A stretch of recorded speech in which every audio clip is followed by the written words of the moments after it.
My name is Natasha2. I graduated SUNY Maritime College with a marine transportation degree. I currently work for the MTA Long Island Railroad.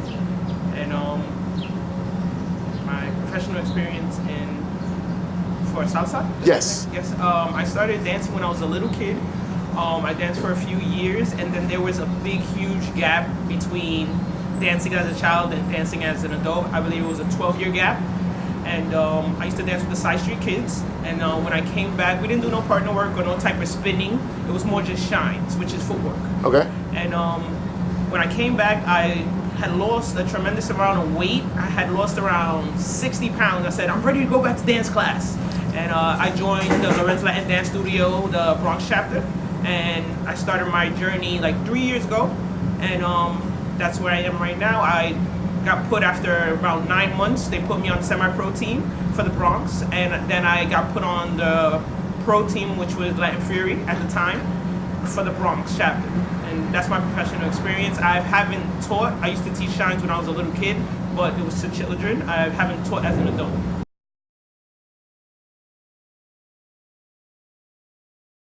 Dancing in New York City is tremendous. It's such a great opportunity to be a dancer here in New York because you have so many opportunities to grow, so many classes to take. You have so many professionals that come here to New York from outside of the States, from outside of the country to train with even companies like Yamule here in New York. People come outside of the country just to come to New York because we have so many classes. I've gone to other states on vacation and I can barely find one class within the week that I'm in that other state. Here you can take class every day. You can go to a social every day. You have so many opportunities to grow as a dancer.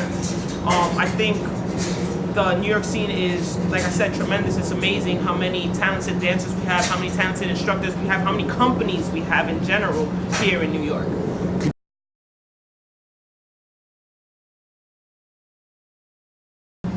Yes, I do know many people who are professional dancers who are top level. I call them heavy hitters. Okay. And I know that they are constantly working. They're constantly building their craft. They're very humble. I haven't really met somebody who is too cocky or anything like that. They're very humble about their craft and always trying to learn and teach people as well.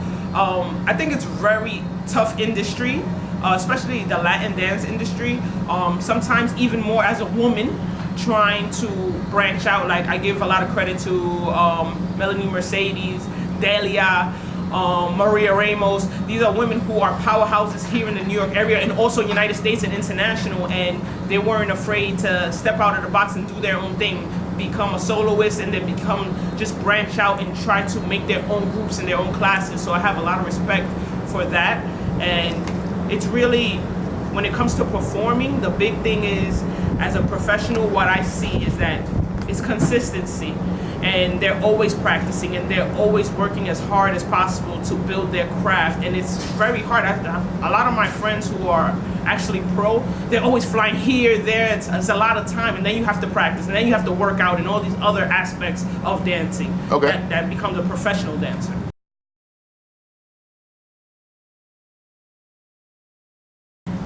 The NYC Salsa Social page came about because I love to dance, and I felt like I had to go to 100 different places just to find out where's the next social, where's the next class. There's a lot of opportunity, like I said, in New York because we have so many beautiful instructors who have so much knowledge to give to us. I call it sprinkling their little gems on us. And we have this opportunity, but nobody knows where to go to actually find where these classes are. And some people, they don't have a weekly class. They'll have like once a month or once every 2 weeks, but it'll be on different days because they're constantly traveling and things of this nature. So I was like, I'm just gonna make a page. I'm just gonna do it. I'm gonna step up, and because we also have the Salsa New York page, and he's great with the socials wise. He's great. You can go there, and for the majority of the part, say 85% of the socials in New York is on his page in the tri-state area in general. But when it comes to workshops, not there. When it comes to classes, not there. So that's why I created the page. So it'd be like a stop page where everybody can go and you can just check out what workshops are available, but also what events are available too, and auditions if you wanted to, like I said, step up your game. And now, okay, I've been dancing for a few years, now I want to try to semi-pro team. You know, I want to join Fausto's team, or Fausto and Kate's team, or La Fuerza, or something like that. Now you have the opportunity, and it's there. It's not only, oh, I didn't. Some people never heard of. They've been dancing for a while and never heard of certain people who are very big and can give them so much information and so much knowledge on dance. My page I just would promote that event because I've attended that event. I've performed at that event with Lorenza and Dance Studio, with the semi-pro team and the pro team, and that is an amazing event. Those events are amazing for dancers to really step outside of your comfort zone and do something that's not your studio. Because you can be great at your studio because you're so used to how your teacher or your instructor teaches. Then you go to another studio and you're like, what am I doing right now? So that gives you a chance to feel out different studios. Great people who are outside of the United States, outside of New York, they'll be teaching those workshops there. And there's people that you probably never heard of, and you're like, you know what, I have time, let me take this workshop right now. You take it, it's the most wonderful thing ever. Yeah. You know, there's a lot of people from Italy that I got to take workshops with in the New York Congress and Big Salsa, the Big Salsa Festival, and also the New York Congress. And it was a great experience, like I said.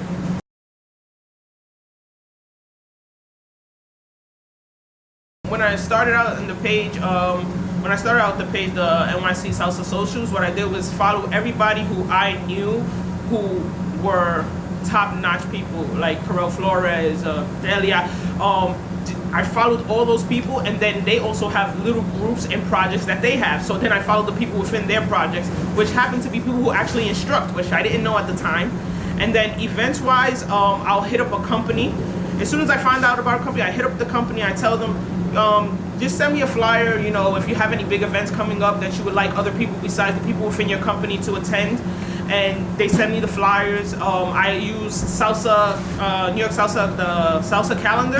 I use that website all the time. I use on2ny.com.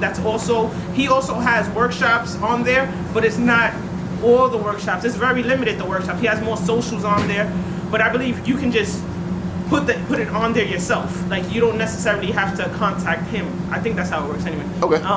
But those two websites, and me being on the Instagram and making sure that I'm following certain people to make sure that I have the information to get to the people. Okay. The main thing that I've noticed in the salsa scene for the last 3 years is that more people who were either solo artists or couples are now branching out to make projects. So now they'll have projects, or they're forming their own companies now. So it's honestly a beautiful thing because now they're expanding their knowledge to other people. So I've noticed that. I noticed there's a lot more Latin fusion. More Latin fusion dancing. I feel like... You mean like Latin and like trap hip hop, or like Afro soca? Like, what do you mean Latin fusion? Like a hip hop, like a Latin hip hop. All right, cool. Like, okay, cool. I've seen a lot of dances like that, but it's so well constructed. It's beautiful that you can merge it together because it's the salsa, and then it's that hip hop fusion that's going in there. So to me, it's beautiful. It's beautiful. That's definitely a certain thing that I've noticed. And then also, like I said, that individual artists and people who were couples are now expanding and making their own projects. Like Isabel and Robert. Robert has his own company now, and Isabel has her project. But that's a beautiful thing that they're expanding, you know, and they're basically sprinkling their gems, like I said, to other people.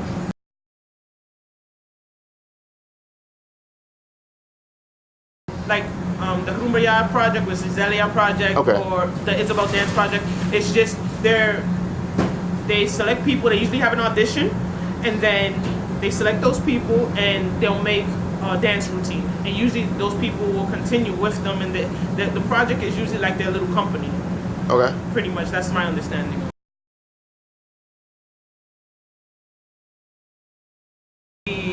Like I was saying, the Latin fusion. Okay, cool. That's where, to me, the Latin fusion come in because there was a video that Fausto and Kate did, and they did a workshop, and they were doing Cardi B's "I Like It Like," and they were dancing the bachata to it, the bachata moves, and it went so smoothly into it. It was great.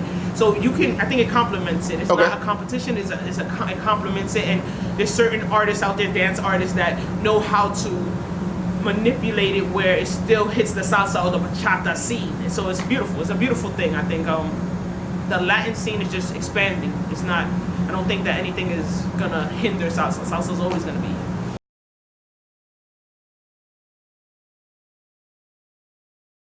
Yes, of course I would like it to grow. My plan is to have, on my personal page, I have something called Motivational Monday. So every Monday I do like this motivational speech for people in general, just life stuff.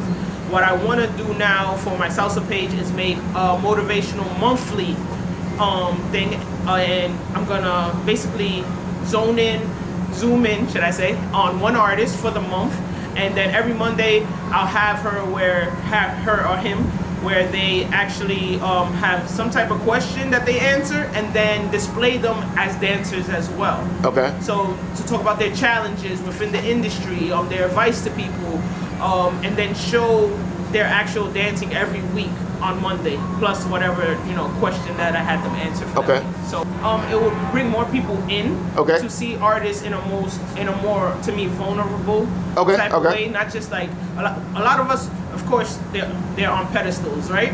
But I want to bring them back down to regular human beings that they are, and for they could see how hard these people work, and just take them out of the dance element just for a moment, and then show them as a dancer also what they can do. I know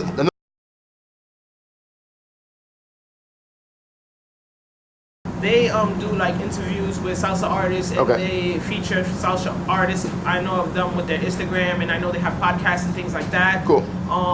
I know as far as like making videos and making it their own, Calle Fuego, which is a pretty new company. They make like a Latin fusion and salsa. They do bachata, and they're pretty new, but they make their own videos, and he incorporates a lot of people in the New York scene. I have much respect for him. And Calle Fuego are very good, but he does, and he edits the videos and does all that stuff. So cool.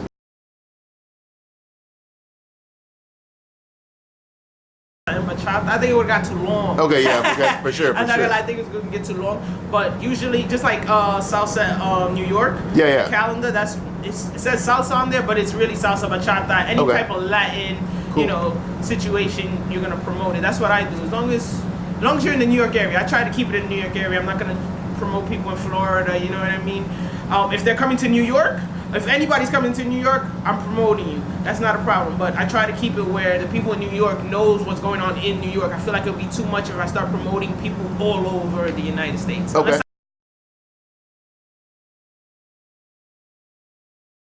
think my page is most valuable to the student, but also the instructors or the studio owners. It's the connection. Because you need your students. The students need their instructors to learn, and the instructors need their students to build on their brand. They're building their studio, then build whatever project that they're doing. So I'm the connection there, because without the flyer, the students don't know where to go. You see what I'm saying? So I feel like I'm the connection. I'm the middleman between the salsa students and the instructors or the studio. Thank you.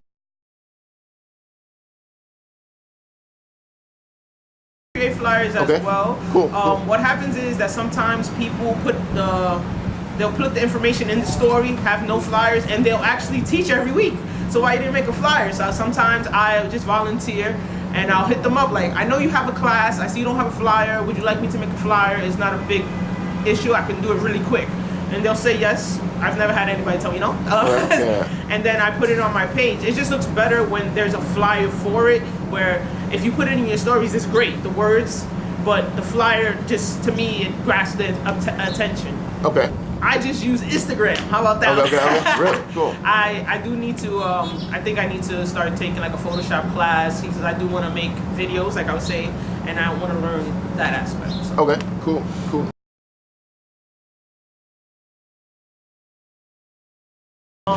The advice that I would give to a dance instructor is to, one, be consistent. Okay. And if you're doing a class every week, the people will show up. They will show up. Just don't give up. That's a big thing, because a lot of people, they get discouraged. Like I said earlier, 1 or 2 people show up, and then for months sometimes there's only 5 or 6 people, and you're spending your money, and sometimes you make it back, sometimes you break even, sometimes you lose some money. But if you're consistent and you don't give up, I guarantee that you're gonna make it in New York. You have, sometimes, like I said, just the lack of information, and that's what I'm trying to do, provide the information to the students to come to your classes, so don't give up. How about the dance studio owner? A dance studio owner, I think that you should be more focused on building up your students, but also creating a social environment, like a family atmosphere. Okay. Because when people are comfortable, they'll stay.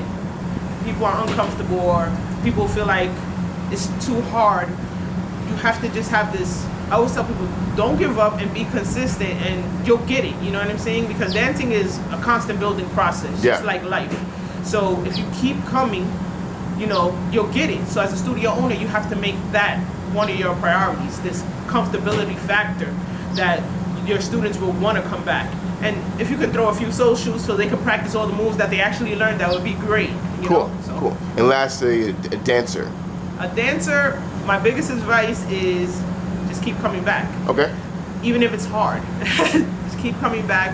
Consistency is everything. You're not going to learn everything that you want to know in 6 months. You know how much the salsa genre is so huge. There's so much to learn, not just footwork, not only partner work. Some people, they're like, I don't like footwork. All I want to do is partner work. Well, then your footwork, when you got to do certain moves, during the partner work, guess what? You're not going to be able to do them. You got to do a hook turn to get to the lady's hand. You're not going to be able to do it. You know what I'm saying? So everything is hand in hand. And then the body movement, if you want to do performances and things like that. So I think just be consistent. As long as you're consistent, everything's going to come in time. How will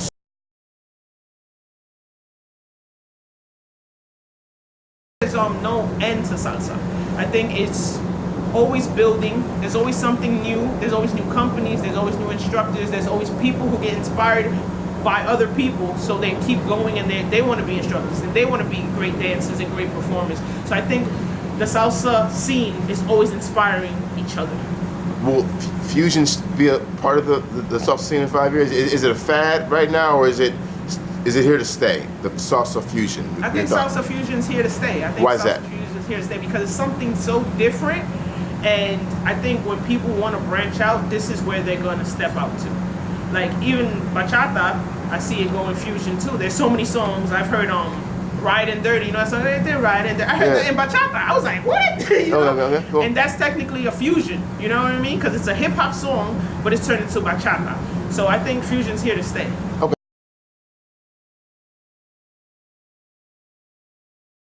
I post videos also on my page, but it's of performances. Okay. It's of performances, and I try to do it where if the person has like a certain event coming up, I'll post that into the story and be like, oh, the anniversary party is coming up, just in case you forgot how they be killing the scene. Here it is, the video. So sometimes it's hand in hand.